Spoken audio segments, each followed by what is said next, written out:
आपल्यापैकी बऱ्याच जणांना सकाळी उठल्यानंतर वारंवार शिंका येतात, किंबहुना पंख्याखाली बसल्यानंतर, एसीचा संपर्क झाल्यानंतर, वातावरणातले बदल झाल्यानंतर वारंवार शिंका येणे, अगदी दिवसभर शिंका येणे, नाकातून सतत स्त्राव येणे, पाण्यासारखं पातळ स्त्राव येणे, काही वेळेस नाक चोंदल्यासारखं वाटणे, नाकाच्या शेंड्याला खाज येणे, डोळ्यांना खाज येणे, यांसारखी लक्षणं दिसत असतात. या प्रकारची लक्षणं जेव्हा दिसतात तेव्हा त्याला ॲलर्जिक सर्दी म्हटली जाते. अमुक अमुक गोष्टीची ॲलर्जी आहे म्हणून आपण ॲलर्जीच्या गोळ्या सुद्धा घेतो. त्या गोळ्यांनी तात्पुरता फायदा होतो, पण कालांतराने लक्षात येतं की आपण गोळ्या घेतोय तोपर्यंतच ही लक्षणं कमी होत आहेत. गोळ्यांमध्ये खंड पडला, तुम्ही ही औषधं बंद करण्याचा प्रयत्न केला तर हा आजार पुन्हा उद्भवतो, किंबहुना या आजाराची लक्षणं देखील बळावतात. तर मग हा ॲलर्जिक सर्दीचा प्रकार किंवा ॲलर्जिक सर्दीचा त्रास का उत्पन्न होतो, आयुर्वेद शास्त्रामध्ये याच्या बाबतीत काय विचार केला जातो, आपली नाडी परीक्षा याच्यासाठी कोणत्या प्रकारे उपयोगी पडू शकते, याचा आज आपण विचार करणार आहोत. नमस्कार, मी वैद्य विश्वास घाटगे, आयुष हेल्थ केअर प्रस्तुत नाडी चिकित्सा आणि आपले आरोग्य या कार्यक्रमात आपलं सहर्ष स्वागत करत आहे. मी मगाशी आपल्याला या कार्यक्रमाच्या सुरुवातीला जी लक्षणं सांगितली, ही लक्षणं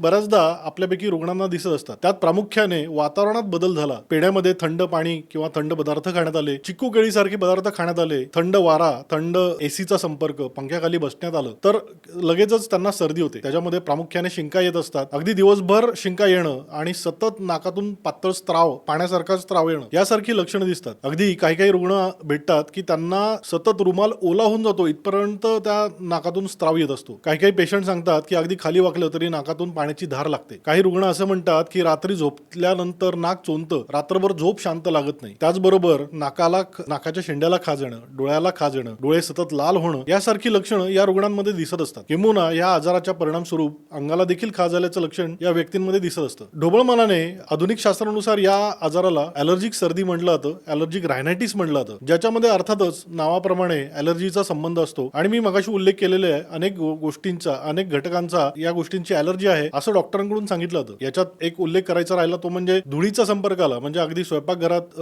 फोडणी दिली किंवा घर झाडलं, जुनट कपाट उघडलं किंवा जुनाट कपडे झटकले तरी सुद्धा या व्यक्तींना सट शिंका चालू होतात. आणि काही गृहिणींना अगदी स्वयंपाकघरात काम करताना सुद्धा नाकाला रुमाल बांधून काम करावं लागतं, कारण फोडणीचा वास, उदबत्तीचा वास, उग्र कोणताही वास आला की यांना सर्दी होते आणि शिंका येण्याचं प्रमाण वाढलेलं दिसून येतं. तर या प्रकारच्या ॲलर्जीज आहेत असं म्हटलं जातं. पण एक सर्वसाधारण तुम्ही विचार करा की थंड वारा, पंख्याचा संपर्क किंवा वातावरणातले बदल याचा तर प्रत्येकाचाच याच्याशी संबंध येत असतो. या प्रत्येकाला सर्दी होत नाही. काही नेमक्या लोकांनाच या बाबतीमध्ये ही लक्षणं दिसत असतात किंवा या व्यक्तींनाच वारंवार या प्रकारची ॲलर्जिक सर्दी का होत असते याचा बारकाईने विचार करणं खरं तर गरजेचं आहे. ज्या गोष्टींची ॲलर्जी आहे असं म्हटलं जातं, ह्या गोष्टी तर खरं तर निमित्त कारण आहेत, बाह्य घटक आहेत. मूळतः तुमच्या शरीरातच बदल झालेला आहे. तुमच्या शरीरातल्या बदलांच्या परिणाम स्वरूप तुमच्या बाबतीमध्ये या श्वसनाच्या संबंधित ॲलर्जी उत्पन्न झालेल्या आहेत, ज्याच्यात प्रामुख्याने ॲलर्जिक सर्दी दिसून येते. किंबहुना या आजाराशी निगडीत जेव्हा बिघाड शरीरात वाढतात तेव्हा त्याचा श्वसन संस्थेवर परिणाम होतो आणि काही वेळ प्रसंगी या व्यक्तींना ॲलर्जिक दम्यासारखी लक्षणं देखील उत्पन्न होतात किंवा ॲलर्जिक खोकला बराच काळ दिसून येतो. आता ह्या ॲलर्जीज का उत्पन्न होतात याचा आधुनिक शास्त्रानुसार जर विचार केला तर रोगप्रतिशक्तीमध्ये बदल झाल्यामुळे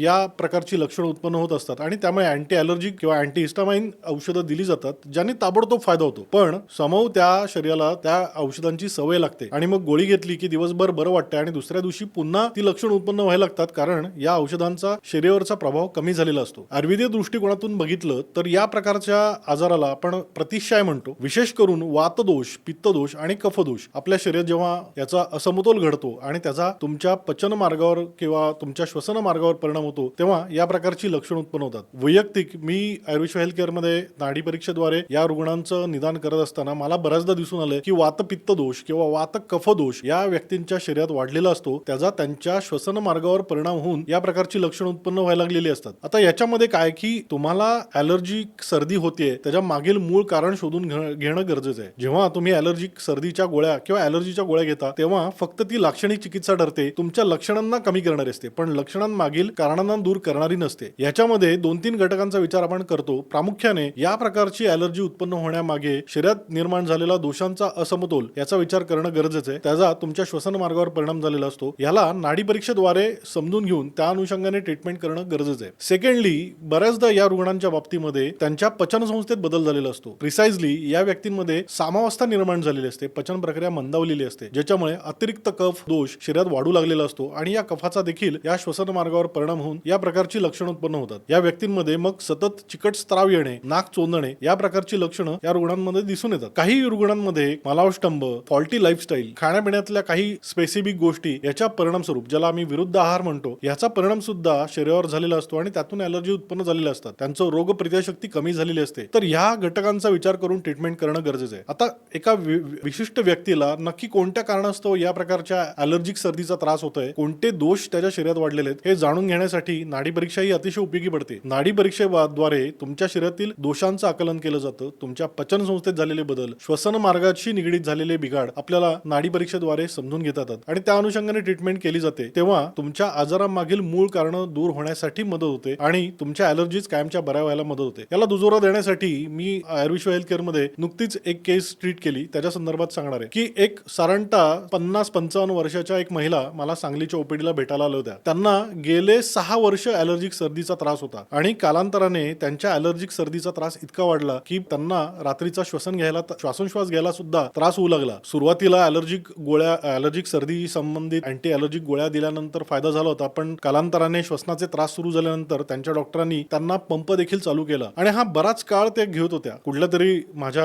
जुन्या रुग्णाने त्यांना माझा एक रेफरन्स दिला आणि मला सांगलीच्या ओपीडी मध्ये भेटायला आल्यानंतरच सुरुवातीला सांगितलं की डॉक्टर, मला गेले 6 वर्ष सर्दीचा त्रास आहे. अगदी सकाळ माझी शिंकांपासून सुरू होते, दिवसभरात 2 ते 3 रुमाल ओले झाल्याशिवाय माझा दिवस पूर्ण होत नाही आणि बऱ्याचदा थंडीच्या दिवसात, पावसाळ्याच्या दिवसामध्ये पंप घ्यावा लागतो, नाहीतर रात्री झोप लागत नाही, श्वासोच्छ्वास घ्यायला त्रास होतो. ताईंच्या बाबतीमध्ये मी नाडी परीक्षा केली. नाडी परीक्षेत जाणवलं की वातदोष भरपूर वाढलेला होता, वातपित्त दोष वाढलेला होता आणि मग त्याचबरोबर अपानवायू दृष्टी जाणवली, ज्याच्यामुळे मलावष्टंभ सारखी तक्रार उत्पन्न झाली होती. आता या प्रकारच्या केसेसमध्ये काय होतं की मलावष्टंभ उत्पन्न झाल्यामुळे वातावरोध निर्माण होतो आणि त्याच्यामुळे सुद्धा या प्रकारच्या सर्दीचं लक्षण दिसून येतं या पेशंटमध्ये. तर थोडं त्या प्रकारे चिकित्सेचं नियोजन केलं. आता याच्यामध्ये कसं आहे की फक्त निदान करून देखील चालत नाही, याच्यावर रिसर्च बेस्ड मेडिसिन देण्याची तितकीच गरज असते. गेली 17 वर्ष मी ॲलर्जिक सर्दी, ॲलर्जिक त्वचा विकार यांसारख्या आजारांच्या बाबतीत संशोधन करतोय. या संशोधनामध्ये काही विशिष्ट औषधींचा वापर केल्यानंतर खूप सुंदर अनुभव पेशंटच्या बाबतीत आला. त्या अनुभवानुसारच ताईंना मी काही औषधांची सुरुवात केली आणि एका महिन्यानंतर सांगलीच्या ओपीडीला त्या जेव्हा भेटल्या, सुदैवाने त्यांचा जवळपास 70-80% आजार कमी झाला होता. याच्यामध्ये त्यांच्या शिंका येण्याचं प्रमाण कमी झालेलं होतं, नाक वाहणं पूर्णपणे थांबलेलं होतं, पंप घ्यावा लागणं याचं प्रमाण देखील कमी झालं होतं. म्हणजे कसं की पहिल्या महिन्यामध्ये आजाराची तीव्रता जवळपास 30-40% कमी झालेली होती. दैनंदिन जीवनामध्ये शिंका येणं, नाकातून पातळ पाणी वाहणं यासारख्या त्रासदायक वेदना कमी झालेल्या दिसून आल्या. आम्ही औषधांमध्ये थोडे अजून सुधारणा केली, काही रसायन औषधं त्यांच्यासाठी सुरू केली. याच्यामध्ये मी एक स्पेसिफिक औषधाचा उल्लेख करीन, श्वासकास चिंतामणी यासारख्या रसौषधीचा वापर आम्ही त्यामध्ये केला आणि ताईंना दुसऱ्या महिन्यात अजून सुधारणा दिसली. जवळपास त्यांनी 60 ते 70% इम्प्रूव्हमेंट झाल्याचा उल्लेख केला आणि त्यांच्याकडे बघितल्यानंतर सुद्धा चेहरा पहिल्यापेक्षा फ्रेश वाढत होता, तेजस्वी वाढत होता आणि ओव्हरऑल त्यांच्या हालचालीमध्ये, बोलण्यामध्ये पण खूप सुधारणा जाणवत होती. भूक चांगली लागत होती, व्यवस्थित पोट साफ होत होतं. त्यामुळे दैनंदिन जीवनातील उत्साह वाढलेला होता. आणि खरं तर त्या सांगितलं की गेले 5-6 वर्ष फारसं त्यांनी ट्रॅव्हल केलं होतं. त्यांनी त्यांच्या मिस्टरांबरोबर अयोध्याची जाऊन रामाचं दर्शन देखील घेऊन आल्या आणि ती एक आनंदाची गोष्ट त्यांनी सांगितली. तर या ठिकाणी या केस संदर्भात तुम्हाला सांगायचं कारणच हे की श्रोतेहो, की आयुर्वेदातील नाडी परीक्षा ही तुमच्या आजारामागील मूळ कारण शोधून काढण्यासाठी मदत करते. आणि मग ताईंसारख्या केसेसमध्ये, म्हणजे ज्यांना अगदी 6 वर्ष नित्यनेमाने अँटी ॲलर्जिक औषधे घ्यावे लागतात, वारंवार पंप घ्यावा लागतो, अशा रुग्णांना सुद्धा महिन्यात 2 महिन्यात अगदी 50-60% 70% इम्प्रूव्हमेंट व्हायला मदत होते. अर्थात प्रत्येक व्यक्तीची प्रकृती वेगळी असते. मी तुम्हाला माझ्या एका यशस्वी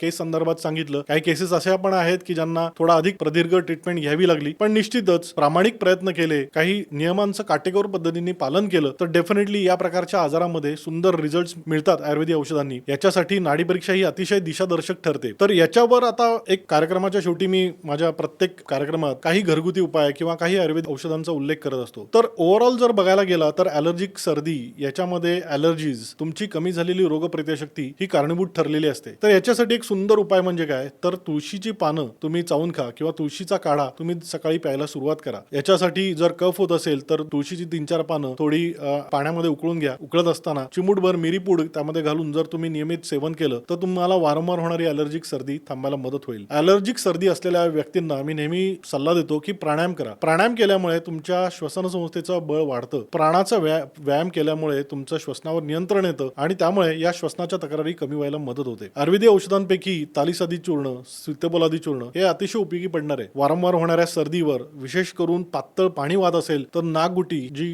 गोळी आहे ती तुम्ही नियमित सेवन करा. वैद्यांच्या सल्ल्याने घ्या, अर्थातच त्यांनी नक्की मदत होऊ शकेल. संजीवनी गुटी जर नाक चोंदत असेल तर ही अतिशय उपयोगी पडणारी आहे. याचबरोबर तुम्ही खाण्यापिण्यामध्ये नक्कीच पथ्याचा तुमच्या जीवनामध्ये अंतर्भाव करा. विशेष करून दही, नंतर चिक्कू, केळी, सीताफळ, पेरू यांसारख्या फळांचा तुमच्या आहारामधील वापर कमी करा. हलका आहार घेण्याचा प्रयत्न करा. यांनी तुम्हाला तुमच्या ॲलर्जिक सर्दीवर मात करण्यासाठी नक्की मदत होऊ शकेल. कार्यक्रमाचा शेवट करताना मी नक्कीच आशा करतो की आज दिलेली माहिती आपल्याला उपयोगी पडेल. कार्यक्रमात दिलेल्या माहितीमुळे तुम्हाला तुमच्या दैनंदिन जीवनामध्ये जर कधी सर्दीचा त्रास झाला तर त्यामध्ये मदत होऊ शकेल. आणि मी आशा करतो की जर हा तुम्हाला कार्यक्रम आवडला असेल तर आमच्या या कार्यक्रमासंदर्भात आणि आमचा जो काही युट्यूब चॅनल आहे आयुष्य हेल्थ केअर या नावाने, याच्या संदर्भात तुमचे मित्रवर्ग, नातेवाईक यांना देखील सांगा, जेणेकरून अधिकाधिक लोक पर्यंत हा व्हिडिओ पोहोचेल, ही माहिती पोहोचेल आणि त्यांना त्यांच्या दैनंदिन जीवनामध्ये या औषधींमार्फत मदत होऊ शकेल. शिवाय या तुमच्या आजारासंदर्भात तुम्हाला काही शंका असेल, कधी जर मला येऊन भेटायचं असेल तर कमेंट बॉक्समध्ये कमेंट करा. नक्कीच मी आपल्या शंकांना उत्तर देण्याचा प्रयत्न करीन. गरज पडल्यास भेटण्याचा देखील प्रयत्न करीन. नवीन विषय घेऊन पुन्हा आपल्या भेटीस येईन. तोपर्यंत नमस्कार.